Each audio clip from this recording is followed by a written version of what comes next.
Hello, hope you're doing well.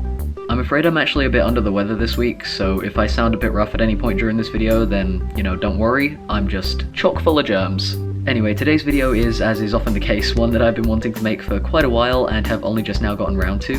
I've done a couple of art style challenge videos before on this channel, but this one is a little bit different, both because I actually have the time to do a voiceover for it, and because instead of drawing in the styles of well-known anime and cartoons, I wanted to try out the styles of a few fellow online artists and speed painters whose work I really enjoy.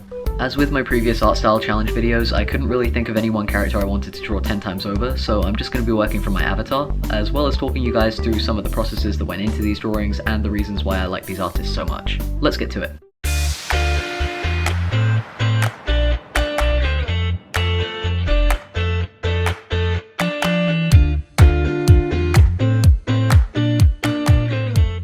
So the first artist whose style I wanted to try out was Tamaytka. Hopefully I pronounced that correctly. I feel like I'm going to say a lot of these guys' usernames wrong since I haven't really heard most of them out loud before, so apologies for that in advance. I've enjoyed Tamaytka's work for a pretty long while now.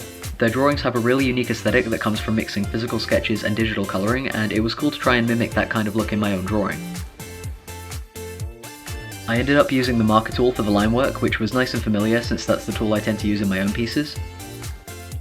It was really relaxing to work in a deliberately sketchier style as well and not worry about leaving in messy lines. I think working on this made me see how Tamaytka manages to fill up so many notebooks.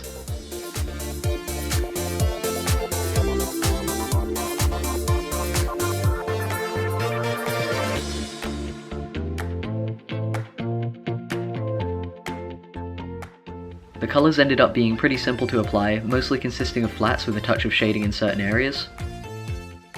The palette leaned more to the darker side of the spectrum as well to match the ink and watercolour kind of style of Tamaytka's work.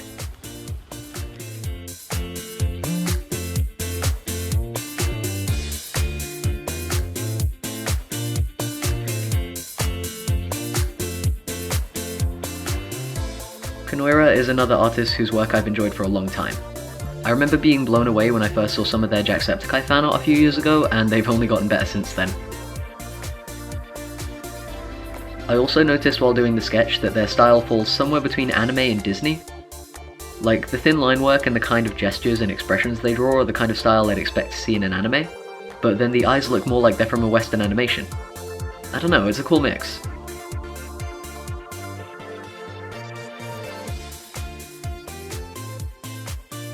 In contrast to the last style, Konoira's style uses much cleaner and thinner line work, so I switched from the marker tool to the pen tool for this drawing.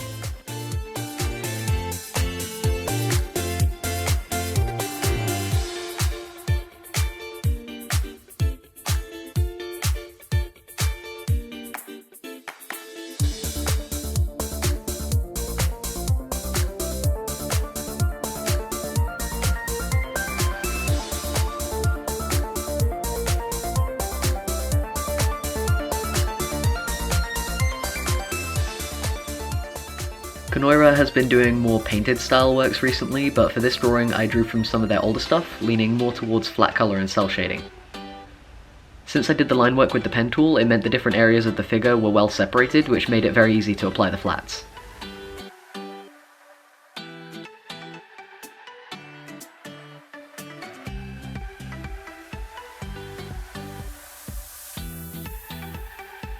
Next on the roster is Reapersun. I got introduced to Reapersun's work by my best mate because they draw a lot of artwork for Hannibal, which is my mate's all-time favourite show. They draw a lot of other fandom content as well as a number of really cool original comics, and honestly their style is just one of my favourites in general. Their line work is pretty soft as it goes, but the figures they draw always look really solid. I don't know if that's the right word, but like the characters they draw always look like they have real shape and weight to them, which is something I often try to manage in my own work, so I have a lot of envy for how easily they seem to pull it off. They're also very good at drawing different kinds of anatomy and musculature, so if that's something you maybe need to brush up on, I definitely recommend their work as something to take a bit of inspiration from.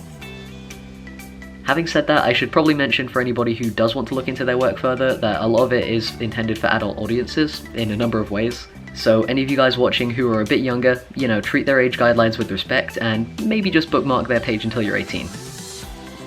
As far as actually replicating Reapersun's art style goes, I switched back to using the marker tool for the clean line work, but kept the sketch layer a little bit visible underneath since their style does have a certain amount of sketchiness to it.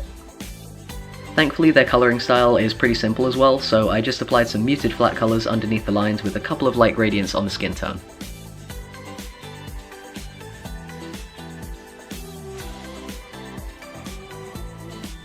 The next artist is one that you guys might already be familiar with, since she's quite a big name here on YouTube, and that is Lavendertowne. Lavendertown's style is definitely the most cartoony out of any of the styles I tried for this challenge, and it was nice to work on something more simple as a change of pace. I've worked in cartoon styles before for previous art style challenges, but Lavendertown stands out since it seems to fall a lot more on the illustration end of the scale than the animation end. I'm pretty sure she works on a webcomic rather than any sort of animatic stuff, so that would make sense thinking about it. Lavendertown's style is one of those ones where the line work is pretty solid, but it's also quite scribbly in some of her pieces.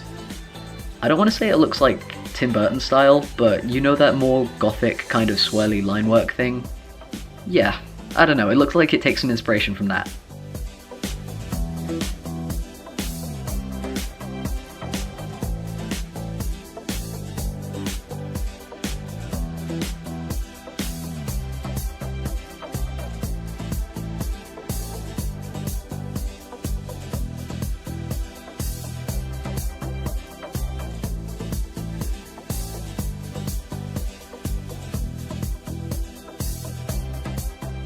It was fun to draw this kind of figure with the noodly arms and massive eyes, as well as working in pretty solid blocks of colour.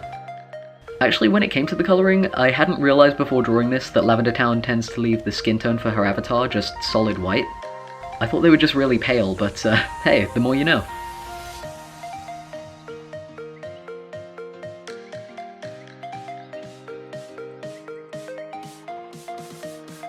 AshleyZombie isn't actually an artist I've really followed before now, but one of her speed paints came up in my recommended section while I was planning this video, and I knew right away that I had to give her style a go.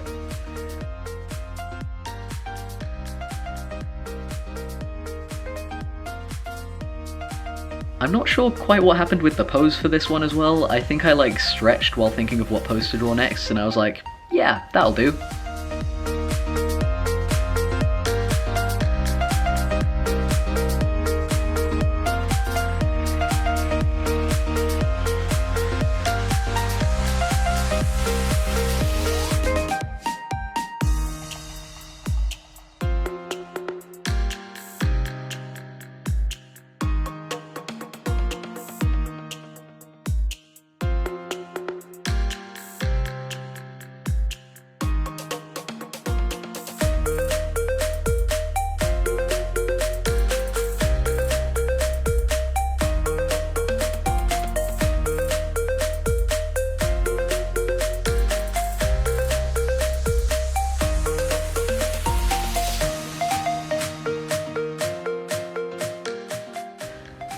This is another one of those styles that has a lot of weight and dimension to it, but in a very different way to Reapersun's, since most of the weight in AshleyZombie's work seems to come from their thicker line work and use of shading. The shading, by the way, was super fun to play around with. It's a nice mix between solid cell shading and blended gradients, especially on the face. I think I had the most fun colouring the eyes since there was such a mix of colours in there and they turned out really sparkly.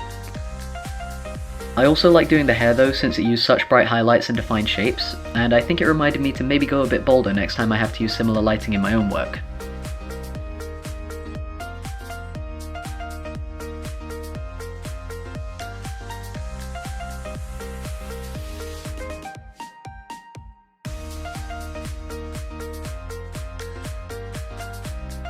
This style took the longest to finish out of any of the ones I tried, but I was really happy with how it turned out.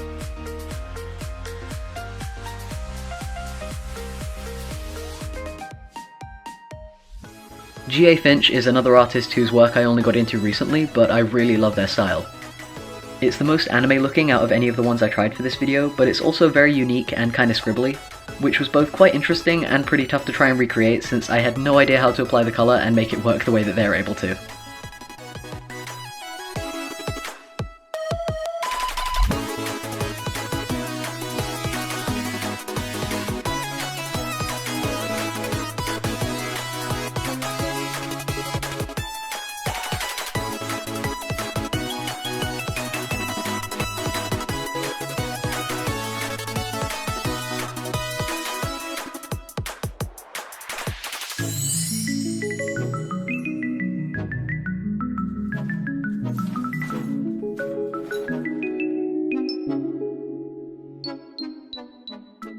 I had wanted to follow along with some of these artists' speed paints as I was drawing so I wouldn't be as lost, but my internet did not want to work alongside my screen recording software, so I was kind of flying blind when it came to the actual technique for a lot of these styles. I did manage to glance though, before my internet crashed, that GA uses the airbrush tool to blend colours a bit between the different elements of a character before going in with more detailed shading. So I tried to do the same thing and blend the colours a bit between the areas of skin tone and clothing. It was another pretty interesting method to try out since I don't really use the airbrush tool at all in my own work, but after that I was completely lost since, as I say, I didn't have access to any of their process videos while I was working. So in the end I just kind of started applying the colour randomly to try and match their scribbly colouring, and it kind of worked, but I'm not so sure how close to GA's style it actually ended up. If nothing else, it was good to try out.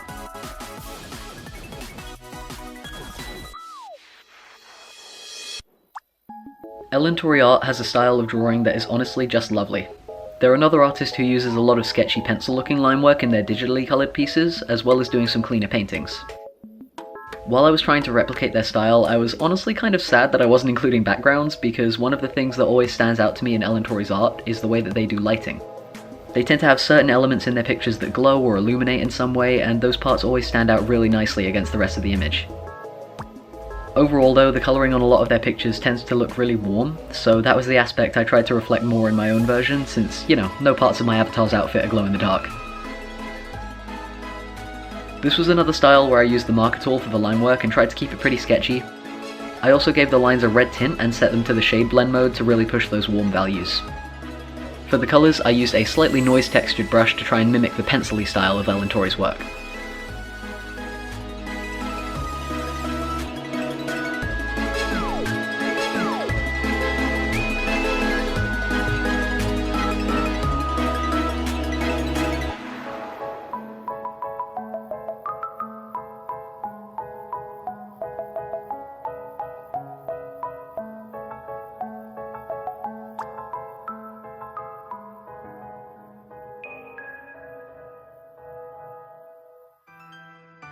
This next artist is Torrie Olesky, or Starlock, I'm not sure which title they prefer. And they've actually been one of my favourite artists for a few years now. They're the creator of Hot Blood, the only indie webcomic to date that I've actually followed all the way through. The references I used for this drawing were actually photographed from the Hot Blood art book I have on my shelf, since a lot of their work besides the online version of the comic can't really be found online. Hot Blood is a comic that really inspired me when working on some of my own stories, and I ended up using the style of it as a major visual reference during my second year university project. Because I've tried to draw in this style before, it wasn't as much of a challenge as some of the other ones I had a go at in this video, but it was definitely nice to revisit since it reminded me of some line work methods that I'd forgotten the feel of.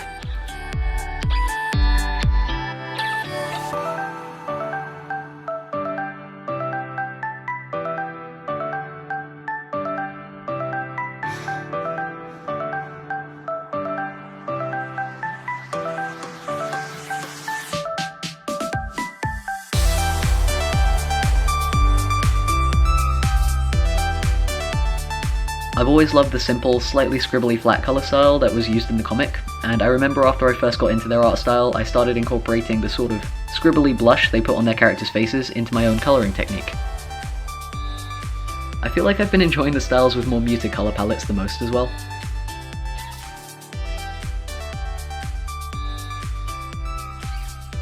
So Mikiko is an artist who I'm pretty sure is most well known for the mini-comics she makes, but something I only found out while looking for references to use for this video is that she's also an amazing digital painter. It actually turned out that I'd had one of her paintings in my favourites folder for months and just never properly noticed the username, so I hadn't realised it was her work.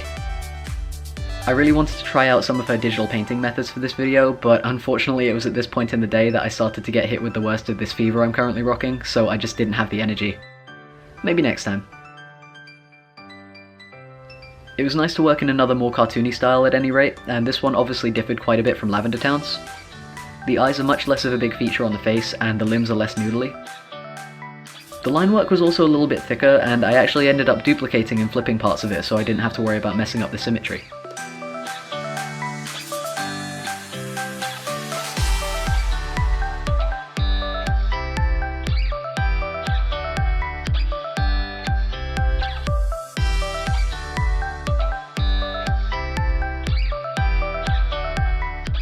Also, in contrast to Lavendertowne's, the skin actually does have tone.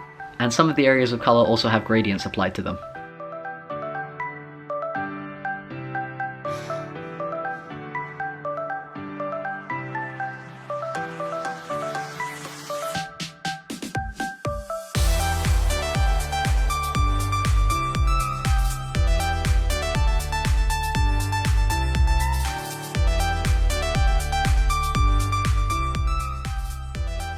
Fittingly enough, Trickywagon's art style is the one that I found the trickiest to replicate.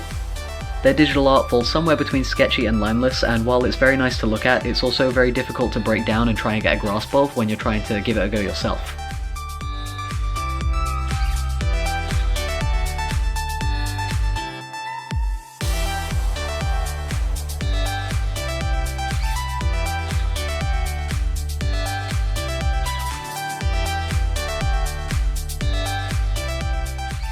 They tend to draw their figures in very dynamic poses with very flowing sketches, and then paint over the sketches and the line work that they've made when it comes to the digital colouring. While I was happy enough with the sketch, I ended up scrapping the colouring and starting it again after working on it for about 20 minutes, but honestly, even after trying to do the colouring twice over, I'm not so sure that I managed to match their methods. There were so many elements of their style that was so unique, and that made it very difficult to try and do it justice. Normally in my own pieces, if one part of the body is more in the background than the rest of the figure I'm drawing, I'll put it more in shadow or fill it in solid black. But from what I could tell, Trickywagon tends to do the opposite and put background elements in lighter tones. It had a really nice effect, so it's definitely something I want to have a go at with my own work from here on out.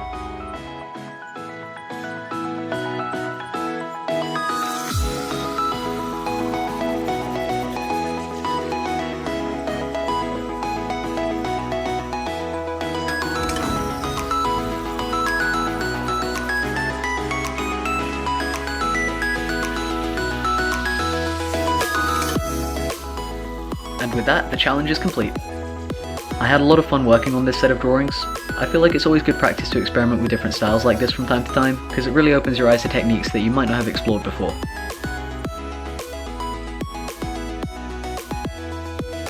If you want to see more videos like this one, there are going to be links on the screen to some of my other art style challenges, and if you like the look of any of the art styles used in this video, then do make sure to check out the artist I referenced, because I promise that their original works look way better than my interpretations.